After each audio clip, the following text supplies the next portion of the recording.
जळगाव जिल्ह्यातील पारोळा तालुक्यात मुसळधार पावसामुळे अंजनी नदीला महापूर आलाय। नदीवरील पुलावर तब्बल 4 फूट पाणी आल्याने पारोळा भडगाव मार्ग वाहतुकीसाठी पूर्णपणे बंद करण्यात आलाय।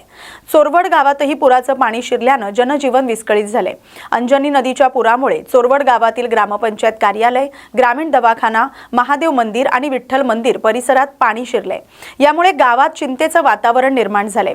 प्रशासन परिस्थितीवर बारकाईने लक्ष ठेवून आहे। नदीवरील पुलावर सुमारे 4 फूट पाणी असल्याने पारोळा भडगाव मार्गावरील वाहतूक पूर्णपणे बंद करण्यात आले। नागरिकांनी नदीपात्र आणि पुलाजवळ जाणं टाळावं, तसंच पर्यायी मार्गांचा वापर करावा असं आवाहन प्रशासनाने केलंय। जळगाव जिल्ह्यातील भडगाव शहरात मुसळधार पावसामुळे जनजीवन विस्कळीत झाले। यशवंतनगर परिसरातील वरची बर्डी भागात राजू ठाकरे यांच्या घराजवळ पावसाचं पाणी घरामध्ये शिरल्याने नागरिकांचं मोठं नुकसान झाले। प्रशासनाने तातडीने दखल घ्यावी अशी मागणी रहिवाशांनी केली आहे। गेल्या 2 दिवसांपासून सुरू असलेल्या पावसानंतर आता सकाळीच पावसाचा जोर अचानक वाढला। त्यामुळे यशवंतनगरामधील वरची बर्डी परिसरात मोठ्या प्रमाणात पाणी साचून ते थेट घरांमध्ये शिरले। गल्लीबोळातून वेगाने वाहणाऱ्या पाण्यामुळे परिसराला स्वरूप प्राप्त झाले। घरामध्ये पाणी शिरल्याने घरगुती साहित्याचं नुकसान झाले। नागरिकांना मोठ्या अडचणींचा सामना करावा लागतोय। या परिस्थितीमुळे परिसरातील जनजीवन विस्कळीत झाले। पाणी निचरा करण्यासाठी आणि नागरिकांना दिलासा देण्यासाठी प्रशासनाने तातडीने उपाययोजना कराव्यात अशी मागणी रहिवासी करतात। अमरावती जिल्ह्यात गेल्या 24 तासांपासून सुरू असलेल्या मुसळधार पावसामुळे जनजीवन विस्कळीत झाले। नांदगाव खंडेश्वर तालुक्यातील बेंबडा नदीला महापूर आल्याने अनेक गावांचा संपर्क तुटलाय आणि सर्वत्र पाण्याचं साम्राज्य निर्माण झालंय। सततच्या पावसामुळे हजारो हेक्टर शेत जमीन खरडून गेली असून उभ्या पिकांचं मोठ्या प्रमाणात नुकसान झाले। अनेक ठिकाणी रस्ते पाण्याखाली गेल्याने वाहतूक ठप्प झाले। तालुक्यातील अनेक मार्ग बंद झालेत। या मुसळधार पावसामुळे अनेक ठिकाणी विद्युत खांब कोसळून वीज तारा रस्त्यावर पडल्यात। त्यामुळे वीज पुरवठा खंडित झालाय। नागरिकांनी खबरदारी घेण्याचे आवाहन प्रशासनाने केले। यवतमाळ शहरातील दत्त चौक ते दाते कॉलेज चौक मार्गावरील नालीचं 3 वर्षांपूर्वी झालेलं सदोष बांधकाम आता व्यावसायिकांच्या अडचणीचं कारण ठरतंय। गुरुवारी झालेल्या मुसळधार पावसामुळे रस्त्यावर साचलेलं पाणी थेट दुकानामध्ये शिरलं। त्यामुळे मोठं नुकसान झाल्याची तक्रार व्यावसायिकांनी केली। काम सुरू असतानाच आक्षेप नोंदवूनही नगरपालिका प्रशासन आणि सार्वजनिक बांधकाम विभागाने दुर्लक्ष केल्याचा आरोप स्थानिकांनी केलाय। तातडीने दुरुस्ती करून नुकसान भरपाई देण्याची मागणी करण्यात आली। रोडवरचं जे आता पूर्ण धार तिकडून ते नाल्याला पाणी पूर्ण नाल्या पूर्ण पॅक झाल्या आणि नाल्यावरचं जे आता रोडनं जे वाहत चाललं ते पाणी पूर्ण इकडे आतमध्ये जेव्हा 4-5 वाजता पाणी माझ्या पूर्ण दुकानमध्ये आतमध्ये होत होते, तेव्हा ते 3 मोटर 4 मोटर छोट्यावाल्या लावूनही पाणी कंट्रोल होत होतं। आतापर्यंत पाणी निघायचं आहे अजून आणि पूर्ण पाण्याच्या पूर्ण त्या ह्याच्यातून धारा चालूच आहे अजून। कशामुळे होत आहे नेमकं? ह्या नाल्या पूर्ण चोकून राहिल्या, पाणी वरती येऊन राहिलं। नाल्या छोट्या झाल्या आणि पाण्याच्या धारा जे येऊन राहिल्या ते पूर्ण मोठ्या आहे आणि त्या नाल्याला एवढं पाणी काही कंट्रोल होऊन नाही राहिलं आणि नाल्या खूप छोट्या झाल्या या। बरं, इथून पाणी जेव्हा जसं ब्लॉकेज होते तर ते काढायसाठी कुठे आधामधात काहीच नाही आहे। पूर्ण इथून त्या चौकातून निघायला डायरेक्ट त्याच चौकात आहे आणि हे मागच्या आमच्या ज्या गल्लीच्या साईडचं पाणी आहे ते वर उन्हीकडे येऊन राहिलं पूर्ण। नालीच्या तोंडात घाल पाणी सुद्धा नाही आहे। आता काय मागणी आहे तुमची? काहीच नाही, व्यवस्थित करून घ्यायला पाहिजे। अन्यथा करून नाही तर काही नेहमीचाच आम्हाला त्रास राहणार आता। तर या रोडचा आधी जेव्हा रोड खाली होते ना तेव्हाही एवढा त्रास नव्हता, कारण आमची दुकानं खाली होते। आता नाल्या वरचं वाढून सुद्धा म्हणजे पाणी आतमध्ये येऊन राहिलं। काय नाव तुमचं? अमरावती शहरात सकाळपासून सुरू असलेल्या मुसळधार पावसामुळे अनेक भागात पाणी साचले। लोकमाता इंदिरा गांधी नगर परिसरात गंभीर परिस्थिती निर्माण झाली। मध्यवर्ती कारागृहाच्या नाल्याचं पाणी नागरिकांच्या घरामध्ये शिरले। त्यामुळे घरगुती साहित्य आणि अन्नधान्याचं नुकसान झाले। स्थानिकांच्या माहितीनुसार नाल्यालगतच्या संरक्षण भिंतीमुळे पाण्याचा प्रवाह अडल्यानं हे पाणी सोनू चोबे, सुरज शर्मा, सुनील वानखेडे आणि सविता यांच्या घरात शिरलं। पावसाच्या पाण्यासोबत साप, विंचूसारखे विषारी प्राणी घरात येण्याची भीती निर्माण झाले। त्यामुळे नागरिकांमध्ये दहशतीचं वातावरण आहे। नागरिकांनी महापालिका प्रशासनाला माहिती देऊनही तातडीची मदत न मिळाल्याचा आरोप केलाय। प्रशासनाने त्वरित पाहणी करून पाण्याचा निचरा करावा आणि कायमस्वरूपी उपाययोजना कराव्यात अशी मागणी परिसरातील नागरिकांनी केली आहे। मी राजेश वानखडे, राहणार रेंकय्यापुरा या ठिकाणी राहतो आणि या ठिकाणी आज जो सकाळपासून पाऊस चालू आहे त्यामुळे सोनू चौबे असतील, त्यानंतर सविता टेंभुर्णे असतील, सुनील धाकडे, त्याच्यानंतर सूरज शर्मा, त्याच्यानंतर अंदुरकर, हे जे या लाईनचे जे जितके घरं आहे, त्याच्यानंतर इकडे आपलं याचं घर आहे, धाकडे गुरुदेव प्रार्थना मंदिरसुद्धा आहे, त्या मंदिरामधून सुद्धा पाणी चालू आहे. आणि खापरे रामू खापरेचं सुद्धा घर आहे.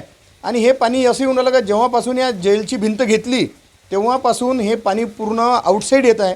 आणि इकडे जे एक घर आहे त्या घरानं काय केलं आहे, याच्यावर स्लॅबवर जाण्यासाठी नाल्यावर स्लॅब टाकला आहे. आणि त्यांनीसुद्धा संरक्षण भिंत घेतली आहे. त्या भिंत घेतल्यामुळे जो नाल्याचा जो मोठा प्रवाह आहे तो प्रवाह पूर्ण अडलेला आहे. त्यामुळे या घरात पूर्ण पाणी घुसून राहिलं. आणि हे भिंत तुम्ही बघत आहे, हे पाणी पूर्ण या भिंतीमुळे जेव्हा याच्यापेक्षा मोठे मोठे पूर आले आणि याच्यापेक्षा मोठे मोठे पाणी आलं, पण तेव्हा आजपर्यंत इकडे अशी कधीच घटना घडली नाही. इकडे शासन प्रशासनाने अलर्ट राहण्यास सांगितलं, जनतेला अलर्ट राहण्यास सांगितलं की 2 ते 3 तासापर्यंत ताकदीनं पाणी येणार आहे, मोठ्या जोरानं पाणी येणार आहे, अलर्ट दाखवला. आणि आता आम्ही मनपा अधिकाऱ्यांना फोन केले, कलेक्टर साहेबांना फोन केले, कलेक्टर साहेबांना फोन नाही उचलले.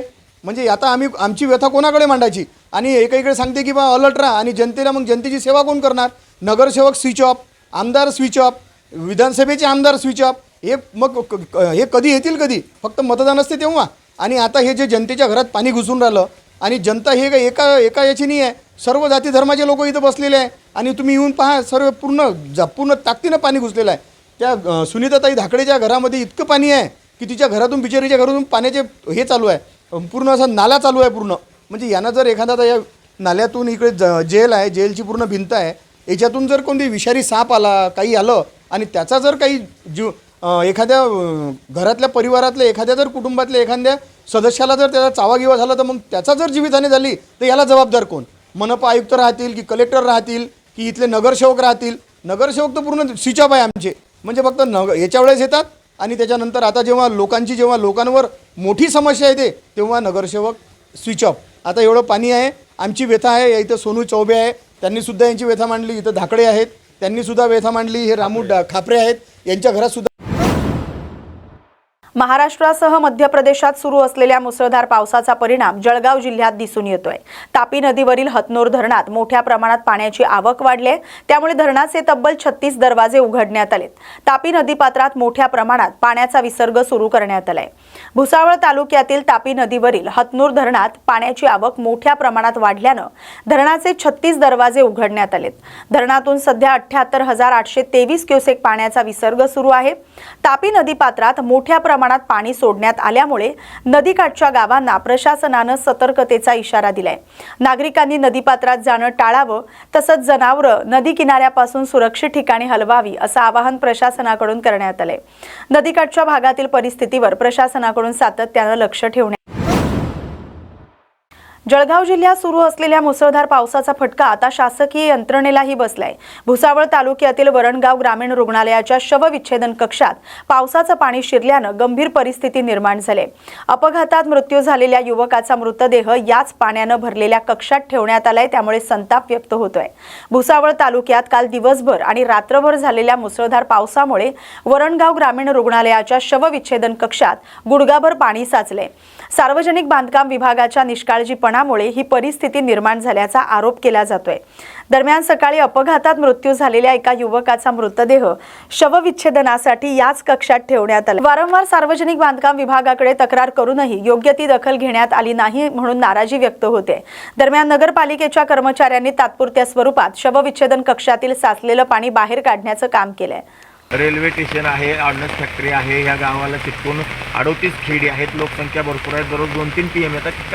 ह्याच्याकडे दुर्लक्ष केले जाते. ही जे PM रूम आहे, आता तुम्ही हे PM रूम पाहता, ही प्रायमरी हेल्थ सेंटर होतं वरणगावला, प्राथमिक आरोग्य केंद्रात, त्यावेळची PM रूम आहे. अत्यंत पडक्या व्यवस्थेमध्ये झालेली आहे आणि वारंवार तिला PM रूम एक चांगल्या सुटसुटीत PM रूम व्हावी यासाठी वरणगावच्या नागरिकांकडनं, आमच्या सर्व नगरसेवकांकडनं वारंवार मागणी होती किंवा एक चांगली PM रूम करण्यात यावी.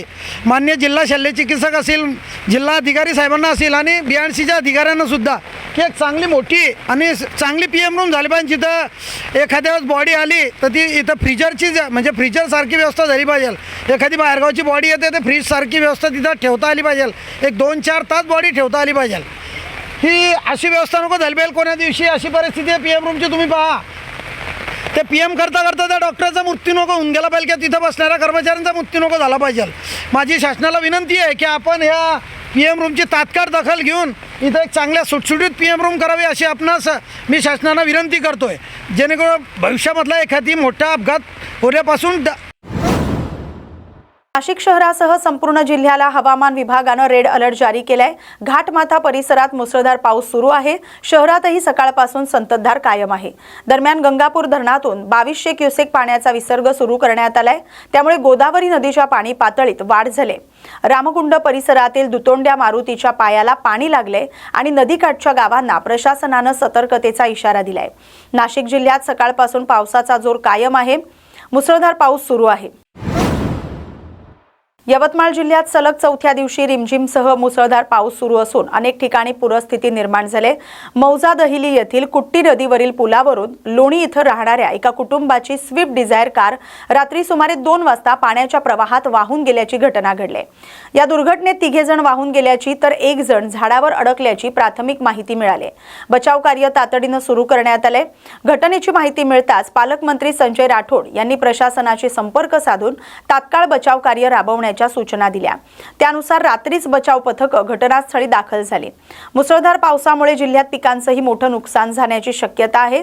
अनेक शेतकरी संकटात सापडलेत। जिल्ह्यात रेड अलर्ट जारी करण्यात आलाय। सर्व शाळा महाविद्यालयांना सुट्टी देण्यात आली होती। जालना जिल्ह्यात वीज कोसळून 4 जनावरं दगावली आहेत। जिल्ह्यातील घनसावंगी तालुक्यातील सरफ गव्हाण इथं ही घटना घडली। पांडुरंग कोल्हे असं पशुपालक शेतकऱ्याचं नाव आहे। रात्री सरफ गव्हाण गाव या शिवारात वादळी वाऱ्यासह विजेचा कडकडाट सुरू होता। यावेळी वीज गोठ्यावर कोसळून कोल्हे यांची 4 जनावरं दगावलेत। या घटनेचा तात्काळ पंचनामा करण्यात यावा आणि नुकसान भरपाई देण्यात यावी अशी मागणी नुकसानग्रस्त शेतकऱ्यानं केली आहे। या बातमीसोबतच टी टाइममध्ये आता इथेच थांबतोय। अशाच महत्त्वाच्या बातम्यांसाठी पाहत राहा न्यूज मराठी 24/7। नवा भारत, नवा विचार।